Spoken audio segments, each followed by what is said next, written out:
Today's episode of the Watson Weekly Podcast is sponsored by Miracle, the global leading provider of e-commerce software solutions. Create a value flywheel for your business with AI-powered marketplace and retail media solutions from Miracle. Over 450 customers across the globe are unlocking new revenue opportunities with Miracle. What's holding you back? It's December 23rd, and all through the house, not a creature was stirring, except the Watson Weekly Podcast, your essential e-commerce digest. Today on our show, Amazon building 25% of all warehouses.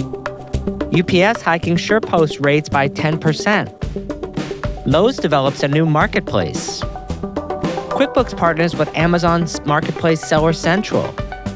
And finally, the Investor Minute, which contains 5 items this week from the world of venture capital, acquisitions, and IPOs. But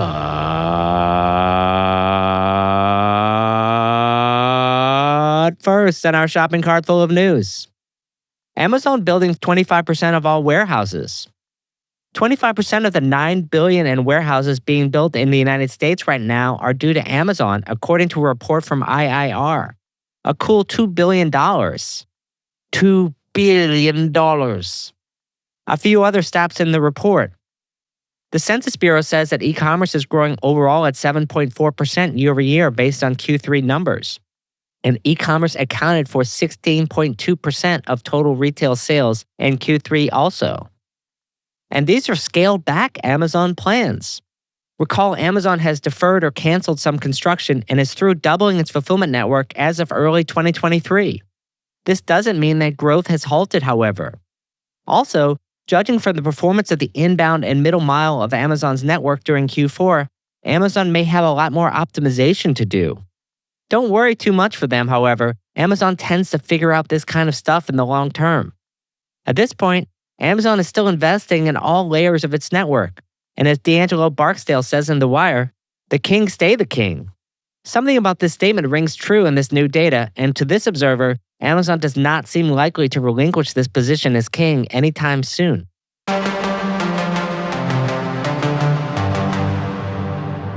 Our second story. UPS hiking SurePost rates by 10%. SurePost rates moving on up. Thanks Shein and Temu. Last earnings call was a warning shot for UPS, and UPS came up with a new euphemism. Why do I love earnings call euphemisms? That's another tale. The euphemism I'm interested in is 2 new e-commerce entrants with explosive growth running a completely different model. Only 2 guesses needed for these names, Shein and Temu. 25% growth in UPS SurePost volume in a single year is really unprecedented. In response to USPS's own price increases and the explosive growth of Shein and Temu, UPS increased the price of Zone 2 parcels by around 10%. It's likely difficult for these providers to inject closer than this. That 10% price hike probably represents the new margin of UPS, who is likely making exactly 0 margin on these parcels at all now. I expect it will have immediate ripple effects at Shein and Temu, who will seek alternatives. Of course, they have negotiated agreements, but the writing is on the wall, and UPS is nobody's fool. Meaning light, low cost, late injection, high growth, essentially taking advantage of the hardest parts of the network, the last mile, while bypassing first and middle miles of all the providers, both UPS and USPS. I predict all carriers will need to respond to this. They cannot afford to be taken advantage of, and these low-cost shippers can't afford someone else's margin. Ultimately, putting politics to the side, it's possible Shein and Temu could be forced to buy a network in the United States to accommodate their volume in much the same way Amazon did, possibly through a holding company or a U.S. co-invested entity if politics did come involved. Such a new logistics provider would have quite a different model indeed, as well as guaranteed volume.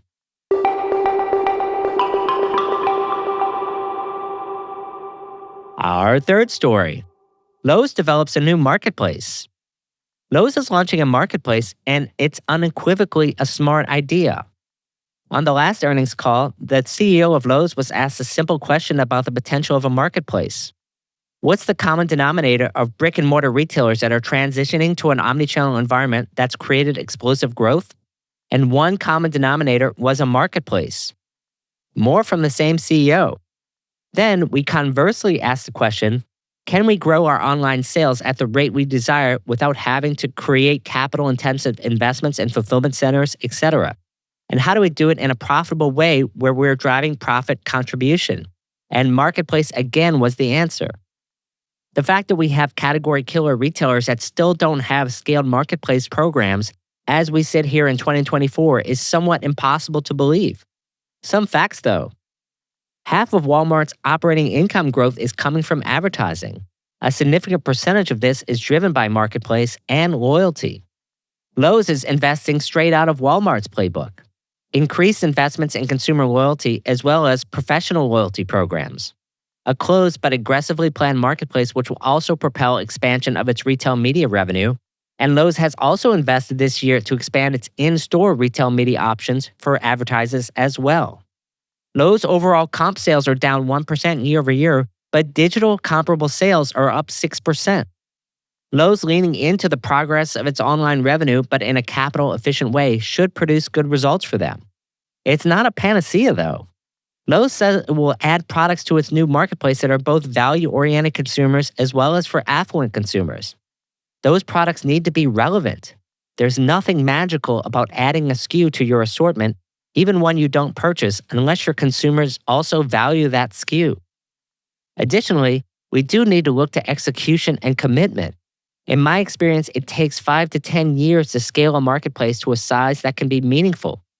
Most retailers don't have that kind of patience. So while I like the strategy, the devil still remains in the execution.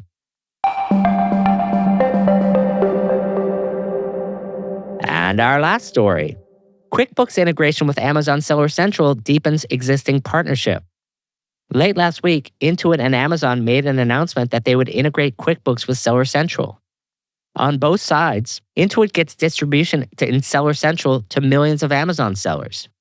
Amazon sellers get better financial visibility as well as access to QuickBooks Capital directly from Seller Central. This follows a decision earlier this year by Amazon to stop underwriting loans to sellers. For Amazon, it was likely a subscale business, and it allows them to continue offering the service and likely get paid by Intuit a healthy commission on referred business. For Amazon and Intuit, this is a continuation of a partnership that began in 2020 when Intuit QuickBooks integrated with Amazon Business for purchases. But why now? The simple explanation is probably the correct one. Amazon truly believes its seller needs financial tools, and Amazon views this as a market that is not important enough for them to tackle. Of the two parties, it seems to me that Intuit needed this deal more than Amazon. There are only so many large ecosystems out there. Intuit partnered with Etsy in 2016, with eBay in 2022, and now with Amazon in 2024. Seems like a smart strategy to me for Intuit. Could this be related to Shopify at all? Personally, I think not. It might be tempting to try and draw parallels to Shopify in this case. We have seen increasing focus by the company on Shopify balance, credit, capital, tax, all things also offered by Intuit. And it does seem like this is not directly related to any moves there. Still, you might say that Shopify is a nice little hustle for Shopify at the moment. Kidding aside, Shopify seems to view its financial tools as part of its main quest because every seller needs to have bookkeeping. However, every seller must also have logistics too, and we see how that turned out. Still, financial tools have the upside of a low capital expenditure profile, even if the margins are not incredibly high. The continued focus by Shopify on financial tools does put them on a collision course with both PayPal and Intuit in the long term. Do I expect Shopify to build its own accounting suite? I really don't. Even Microsoft couldn't deliver a relevant competitor to Intuit after many years, and I would not expect Shopify to attempt this.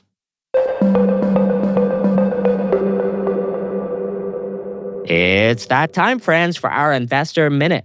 We have 5 items on the menu today. First, HubSpot to acquire Frame AI, unlocking the power of conversational data with AI.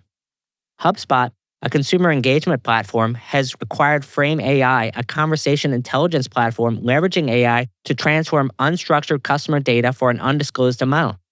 This acquisition will enable HubSpot to utilize unstructured data to create real-time analytics. Second, Mantis Robotics secures $5 million to redefine robotics through physical AI. Mantis Robotics develops robotic arms that are fenceless and utilize proprietary built-in sensors to enable robots to work safely alongside humans without the need for external safeguards. The new funding will scale its operations, enhance its product portfolio, and expand its presence in the industrial robotics sector.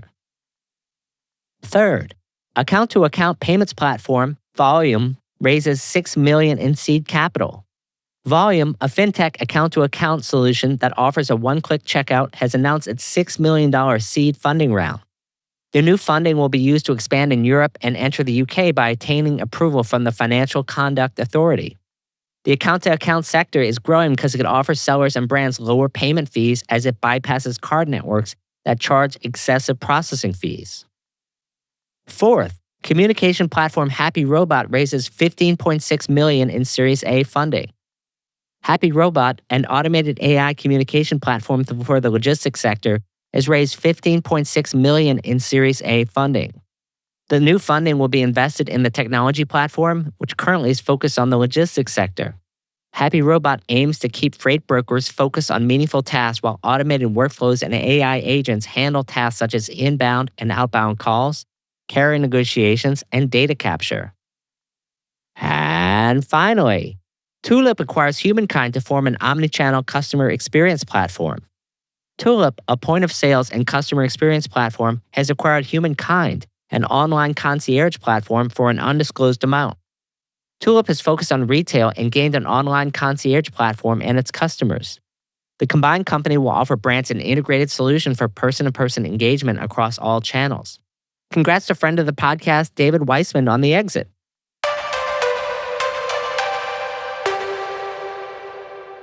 Today's final word of the week of December 23rd, 2024 is content. Our plans for 2025 are starting to take shape, and if there's one word I will leave you with is content. More and higher quality. Stay tuned because you will always hear it here first. Did you know that RMW Commerce has a brand new podcast?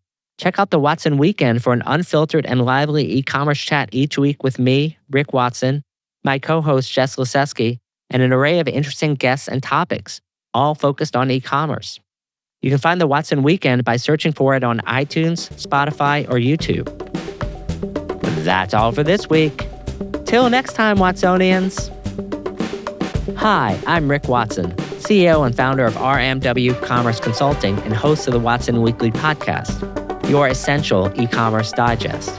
Our production partner for the series is Citizen Racecar. The show is produced by Jose Baez. To hear new episodes of the show every Monday morning, subscribe now at rmwcommerce.com/WatsonWeekly and wherever you get your podcasts.